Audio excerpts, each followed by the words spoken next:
Haiti, the western part of the dazzling Hispaniola, neighbor to America just across some Caribbean water, and fluent in French among the high class. The country is an interesting paradox. It is heavily connected to several international banks but has yet to conceive any kind of glory that comes from swimming in gigantic pools of borrowed cash.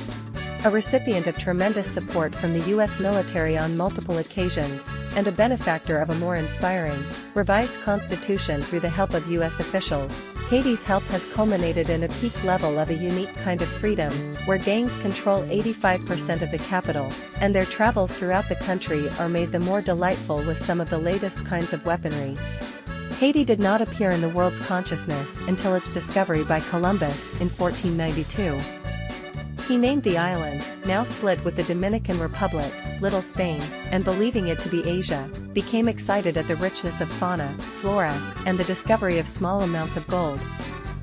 It was unfortunate that the native peoples were particularly delicate, as when the ensuing European businessmen attempted to act upon the inspiring opportunities of globalization, their unfortunately weak wills, and subsequently weak bodies, withered away so that the native population all but disappeared within half a century.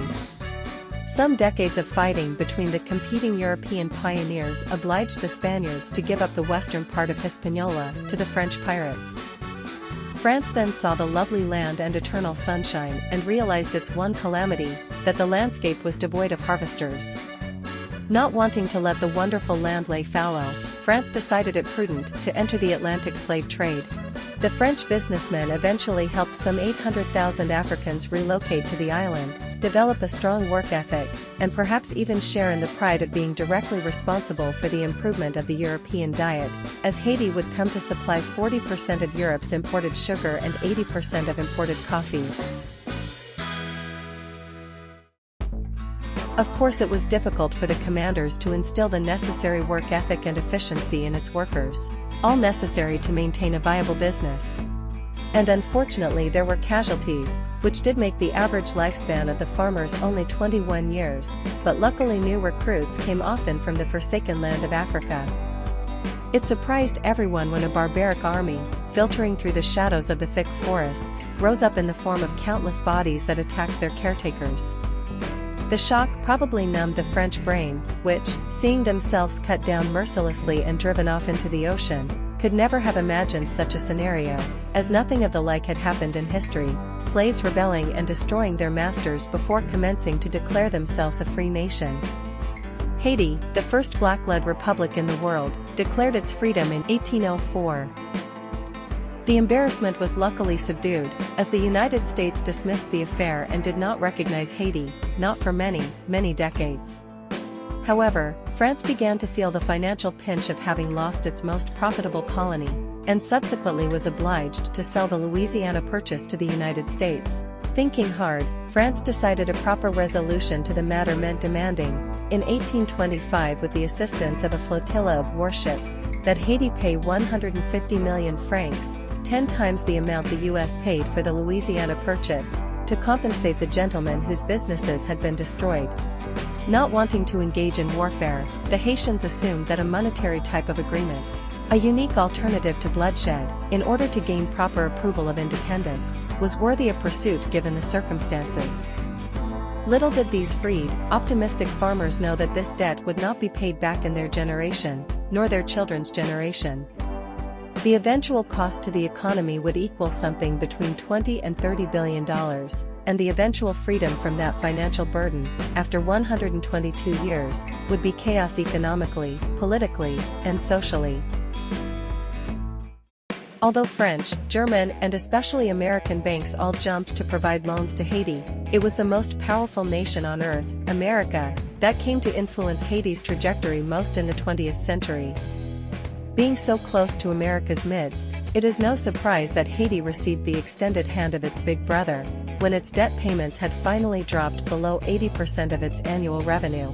Observing rampant poverty and the social turmoil, in large part caused by strange armies filtering through from the Dominican Republic, National City Bank urged the U.S. military to act prudently and take hold of Haiti's national reserves, namely its gold, worth $500,000 in 1914, to safely transfer it to New York so that it wouldn't get lost. When 340 Marines descended upon Haiti in 1915, only one Haitian soldier was crazy enough to resist, Pierre Sully, who was promptly shot down. The U.S. government representatives restored order to the land by taking control of the customs houses, banks, and national treasury, and then assisting in the rewriting of the Constitution to something more understanding of modern realities, leading to a particularly positive change that allowed foreign ownership of land. While the various reforms took place, legislative bodies had to be dissolved a couple times and wouldn't exist again until 1929. Presidents were not elected, but chosen by the Senate, and U.S. officials wielded veto power over all government decisions. But these means of obtaining a future fair democracy should not have been particularly distracting. Protesters, and those perceived as rebels, were sometimes shot, sometimes tortured, in order to maintain order. In 1919, troops had to attack some rural villagers, and 2 American planes bombed a couple of the villages, killing half of the population. A corvée system of forced labor was adopted to build roads and other infrastructure to somewhat modernize Haiti and improve its economic potential, which was disappointingly low at the time. This unfortunately required that workers be shackled and tied to ropes, as they were prone to running away. Somehow over 5,000 of them died in labor camps, but the success of the program was evident in that the cost of producing 1 mile of road was not the expected $51,000, but only $205. American Marines would leave in 1934, having positively transformed the ease of travel in Haiti. America's strong economic connections remained, which unfortunately did not translate to particularly favorable conditions for the majority of Haitians. At least the political scene was somewhat stable, with several decades of dictatorships. In 1990, Jean-Bertrand Aristide won an election in a surprisingly popular vote, but was overthrown 7 months later, to then be reinstated again.